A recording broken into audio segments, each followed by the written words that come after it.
Pergunta do Jonathan Teles. Pastor, eu estava em um conflito sobre a queima de pedidos de oração. É interessante essa pergunta, essa dúvida. Vejo que alguns ministérios têm essa prática, mas pelo que eu vi, essa prática não é bíblica, e sim uma prática pagã. Estou certo?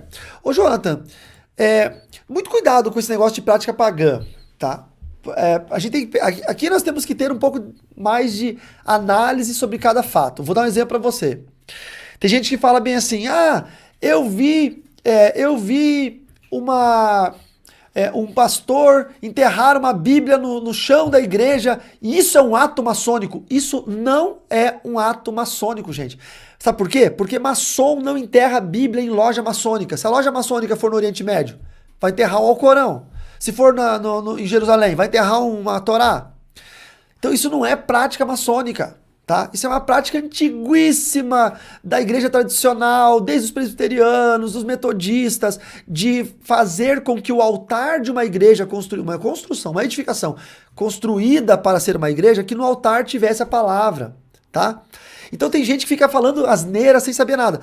E o que acontece com queimar pedidos de oração no monte, ou em qualquer lugar? Não é um ato pagão, mesmo que os pagãos façam isso.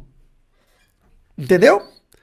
Porque se a gente for pensar que qualquer coisa que um pagão fizer é um ato pagão e deve ser deixado de ser feito pela igreja cristã, então a gente não pode mais comer galinha, porque a Umbanda oferece galinha na encruzilhada para os espíritos.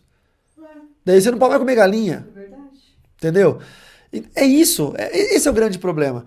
O grande problema é que a gente pega, coa uma mosca e engole um camelo. Então, por que os ministérios, alguns pastores queimam pedido de oração, tá? Bom, agora eu vou falar da minha opinião. Talvez não seja isso. Talvez tenha alguns ministérios que digam, não, vamos queimar para que a fumaça suba ao céu e tal. Daí tem que cuidar. Aí, de fato, você tá com razão. Mas eu acredito que os ministérios queimam para que não sobre evidência do pedido daquela pessoa, para que ninguém que vai lá no monte fique mexendo os papeizinhos e falando, olha, fulano tá pedindo aqui pela esposa, olha aqui a mulher que roubou lá o chefe dela, tá confessando o pecado. Então, para evitar esse tipo de situação, as pessoas queimam, tá? Eu não gosto nem de chamar queimar, para evitar essa nomenclatura e essa confusão religiosa. Incinera. Você quer ver um lance bem legal e difícil até? Sobre incinerar. Uma vez uma pessoa perguntou para mim o que fazer com bíblias velhas. Como descartar uma bíblia velha? Incinera. Tá? E jogar no lixo a bíblia não dá. Por exemplo, a Bíblia caiu numa enchente, ou a traça comeu a Bíblia, já estragou várias páginas, ou o cachorro pegou a Bíblia, você descuidou, deixou em cima do sofá, foi no banheiro, o cachorro foi lá e dilacerou a Bíblia. Sabe, acontece, né? Pode acontecer. Ou a Bíblia tá tão usada, tão gasta, que já soltou livros, já perdeu, tipo, não tem mais Amós. Amós não tem mais. Eu perdi Amós em uma viagem. O que eu faço? Eu vou levar a Bíblia para a igreja. Se o pastor for pregar Amós, eu vou ter que pedir por mão. Você me empresta a tua Bíblia, porque a minha não tem Amós. Então, o que eu faço com esse tipo de Bíblia? No lixo você não pode jogar. Os antigos enterravam.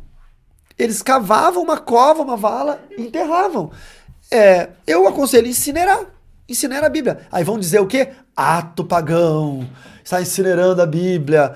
Os maçons incineram a Bíblia. Os satanistas, na Inquisição. Sabe o que é isso, gente? Isso aí é gente tonta,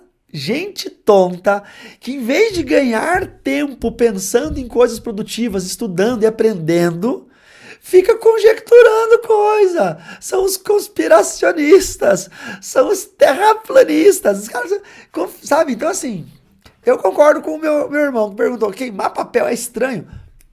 Na minha visão, incinera para que ninguém tenha acesso às orações, aos pedidos de orações dos irmãos. Incinera. Minha opinião, tá? Agora, se algum ministro do evangelho faz uma coisa meio místico, né? Tipo, queima ali falando que vai chegar ao céu, aí tome cuidado, tá bom?